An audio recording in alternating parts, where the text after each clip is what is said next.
Several years ago, Nelson Mandela told us that education is the weapon to change the world. Until today, that statement in its entirety is still not contestable. Quality and accessible education is the bedrock of every modern society. And it's not an exaggeration to say that the relevance of education can never be overemphasized. It is also based on this reality that Gilbert Chesterton, the Prince of Paradox, wrote decades ago that education is simply the soul of a society as it passes from one generation to another. Sadly, in this generation, like in every generation that precedes ours, this soul is being threatened and its passage made narrow. First by wars, insurrections, natural disasters, but in most recent time by a deadly virus and an economic division and recession. As the Director of Education, Scholarship and Advocacy for Impactfield Global Youth Initiative, and in line with our organization's vision to advocate for quality education for children and youth in Africa, my concerns for a better future where public health safety and economic progress isn't at the expense of the right to education of any child or youth are indubitable. Our ancestors fought hard to meet their own challenges and to make sure that they pass this soul education onto the next generation that comes after them.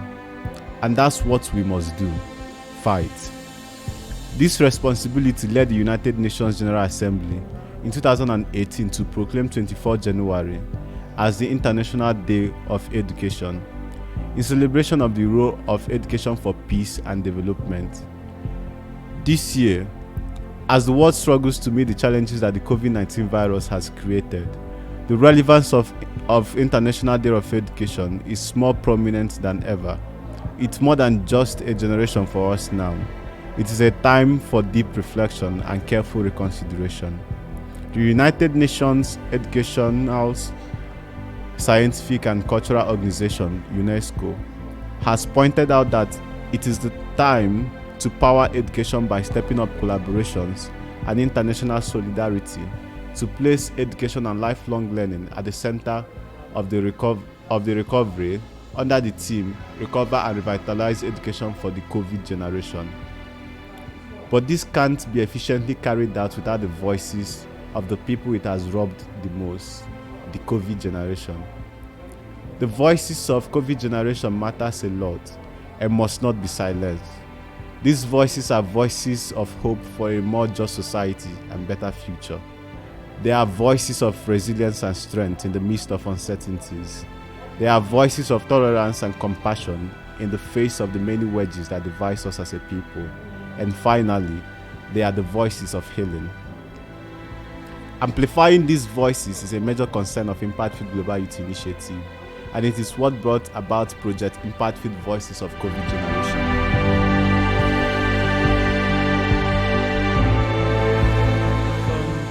And the onset of the lockdown, it was actually chaotic because it seemed like something that I've never experienced before in the educational sector. It was quite somehow feeling that right from when I started my beginning, the pre-nursery and everything, the onset of my education as a toddler till now, I never witnessed something in the same similitude with the arrival of the virus. So, though I had to adapt quickly to everything, and also I had to make some researches on some things that were said about the virus, how to curb the spread, and others. And along the line, I actually got to find out about some conspiracy theories that were brought out concerning the virus, with the fact that 5G network had a way in the virus, that other things, and so a prophecy was made by someone that the Chinese eating culture was what brought about the virus and all that. But that was by the way. I just used those means to ease myself of the boredom. But after that, I came to find out that the health sector of Nigeria was actually seriously at stake. Even when nations with advanced technology as UK were complaining that they didn't have enough medical facilities to carry on with containing the spread of the virus and the patients, I found out that Nigeria was more at the verge of losing a lot of its citizens who were infected with that virus. Other countries had facilities like good testing capacity and kit, and also trained health workers. It even got to an extent that in UK, about 60 retired health workers came back to service due to the spread of the virus. But in Nigeria, complaints were made, but nothing was actually done seriously to contain the virus. At the beginning of the pandemic, actually, I didn't feel bored at home, staying at home, because I was so engaged in, so many things.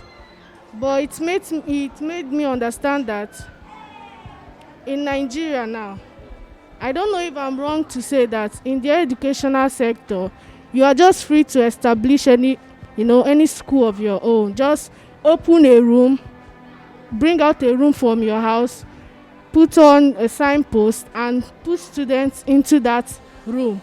You have a school. So I checked, and it wasn't actually okay for me, because I don't know of other nations, but I think there are other nations that were not affected by this COVID-19. I think there are other nations that still had their students in school even during this COVID pandemic. But Nigeria were so affected by it. Reason because at first we had no preparation for emergencies. Just like my colleague, we had no preparations for emergencies. We were just living our lives like, this is Nigeria, this is how we have seen it, and this is how we take it. Actually, the COVID experience has not really left the educational system the same. Before now, we understand that the educational structure was quite predictable. Things were like straightforward. You know when the next term is going to begin. But with this time around, the whole stuff look unpredictable. You don't really know when school is going to go out or when we're going to resume. Now, talking about the economic implication, not just on the educational part, but the educational part that's really hiked the price of several things, like the price of textbook and certain materials. Let's say some materials, the students is in school, their school uniform. In the market, the materials, their price have increased. So invariably, it affects what the students also are gaining.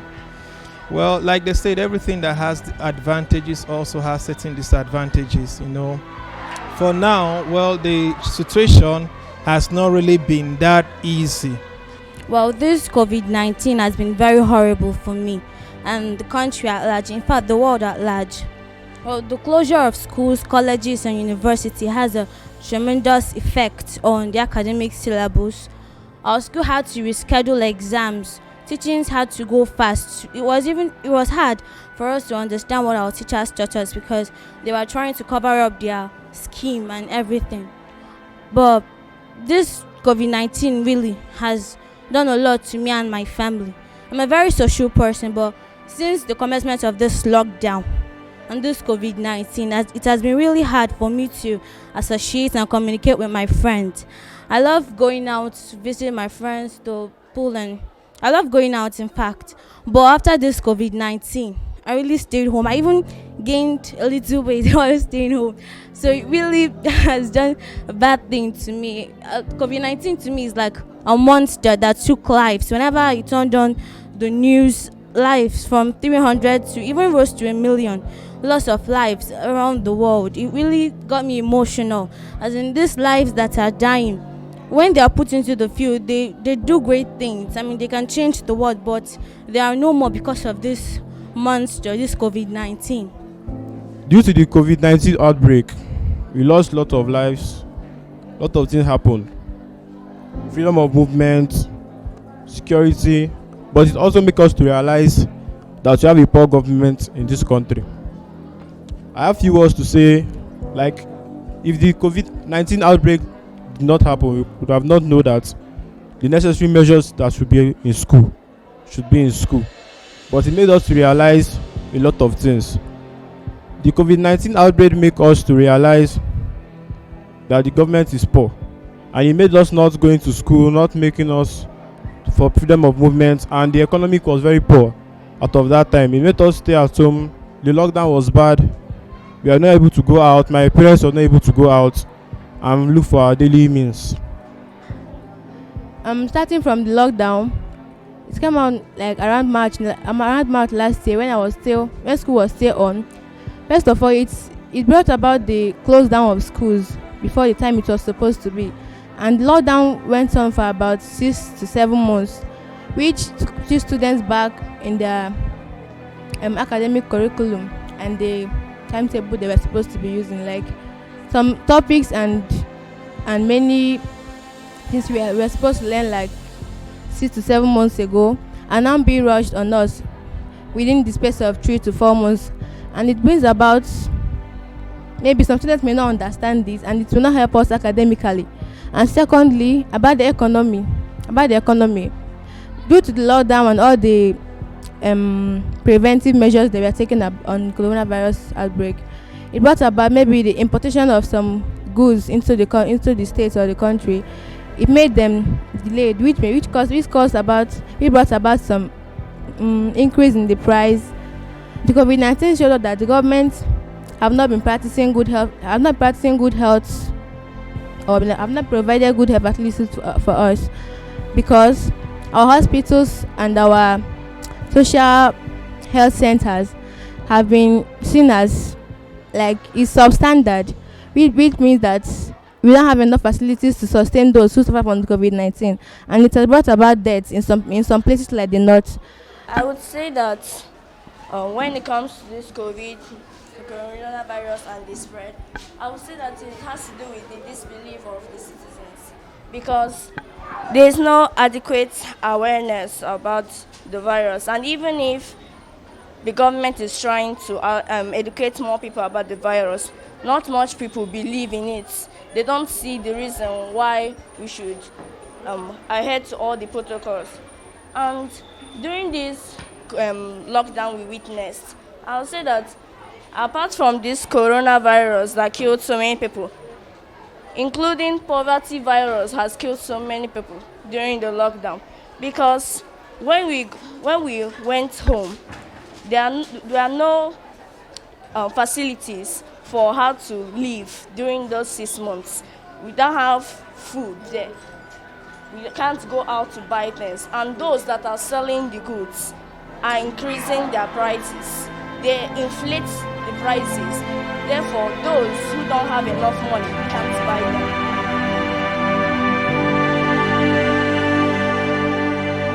My name is Solomon Chimaechi Okeke, and I am the co-founder of Impactfield Global Youth Initiative. The COVID-19 pandemic has happened and is still happening, thereby unraveling some realities to the world. And part of these realities are bestowed upon the educational system. We want to beckon on the government to start digitalizing education, to start making it more accessible and more comfortable for students to be able to study and gain knowledge even from the comfort of their homes. This is because we do not know what is going to come next. Let's wake up. They should get support from other nations. When I mean support, like support in terms of scientists from other nations, places like USA, India, United States, and all of these places, to come together with the Nigerian scientists and also share their own experiences. You know, during this COVID-19, each nation is meant to make their own research on how this COVID operates. So they are meant, each of them, to share their experiences and also come together and bring a solution on how this problem should be solved. And also government should also make sure that they provide safety facilities to make sure that the students are well protected, and to make sure that schools are going on and things are moving on effectively. I think that government, they should let people know that this is not, they should help their fellow men. They should know that they have to reduce the prices to a rate where it be available for everyone. They should not inflate it because they have seen an avenue to get money. The government should provide other facilities where people can get food. The farmers should bring out more food and at subsidized rates too. Well, to be honest, the government is really doing a lot. They're trying their best. But they have to upgrade. You know, stigmatization in this COVID-19 period, stigmatization has upgraded. I think they should set up maybe an organization to educate people to stop stigmatization, because it's really not good. Someone with COVID-19 and you're always stigmatizing the person, it's really not good. So I'm also encouraging the government and giving them a thumbs up for what they are doing. They're really trying. It's not easy to curtail this spread, because this spread, even through direct and indirect contact, you can contact the spread of COVID-19. So parents should teach and model their children good hygiene practices, and they should also keep them home from school if they are ill, because you don't know, maybe the ailment or the ailment is COVID-19. So you should keep them home to avoid infecting other students. My few words to say to the government that they should look at their surroundings, look at what is wrong, and try to change it, and try to make something good. So in the next 2021, 2022, we should have a good Nigeria. Thank you. I will tell the government that they should make more plans, or they should give us a sustainable project, so that when a time like this comes again, you won't have to suffer through the sickness, the deaths, and loss of jobs, and setback in education. So my own suggestion on how the government can control the spread of the virus is to make sure that health workers are not despised, that health workers are held as people in high esteem in this country and really valued, because when they are valued, they will see their importance, and they will see health work not just as something to do for the monetary aspect, but as a way of saving human lives. Thank you. So I believe that if we had preparations like a standard for how schools should be built, like if you want to have a school,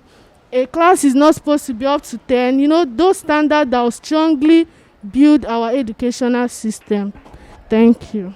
But the only thing I'll say is that what it really calls for is for the educational sector to see how they can reinvent, because the way the world is going, it doesn't look as if things will get back to the normal. So it's our responsibility to reinvent. And I think one area where the government really have to look up to is in the area of ICT. How can they update the educational setting to a point that people can be studying online freely, even though it's going to be economically challenging, owing to the fact that we need to get data. Most of our schools may not have that kind of setting, have cell phones. Not all the children may be able to get that. Well, for me, it has been challenging and both interesting. Naturally, I'm a kind of person that knows how to reinvent myself whenever there's challenges. So during the COVID period, I actually had to learn one or two things that today I'm using, especially in the field of ICT, and has really been helpful on my part. So I combine both ICT and the educational part, and it's interesting. I am an Impactfield voice of COVID generation. I am an Impactfield voice of COVID generation. I am an Impactfield voice of COVID generation. My name is Gideon Chiedozie Okeke, and I am an Impactfield voice of COVID generation. We are the Impactfield voice of COVID generation. We are the Impactfield voice of COVID generation. We are the Impactfield voice of COVID generation. As we commemorate this year's International Day of Education, we will remember what Benjamin Franklin told us, that an investment in knowledge pays the best. Thank you very much. I am Omema Dabuchi Ifani, the Director for Education, Scholarship and Advocacy, Impactfield Global Youth Initiative. Bye.